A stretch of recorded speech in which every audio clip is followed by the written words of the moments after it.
makateerera kuungano navamabasa, chirongwa chamunounzirwa neYunivhesiti yeZimbabwe. Nhunzi naDatya. Rimwe zuva Datya akabuda mumvura achinzwa nzara isingaite.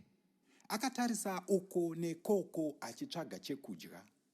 Akabva aona zinhunzi rakanga rakamhara pauswa.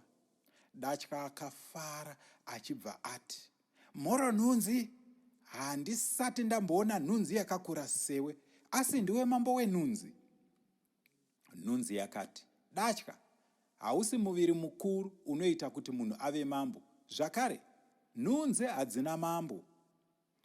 Datya akamboti zii achibva abvisa gararwa pahuro ndokuti, ko nhunzi, ndibatsirewo shamwari, ndaita dambudziko."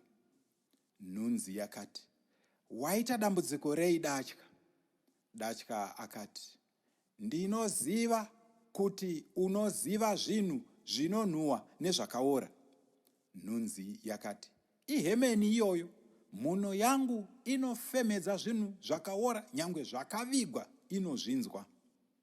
Datya akabva ati, "Ini mwoyo wangu uri kunhuhwa, ndiri kufunga kuti waora.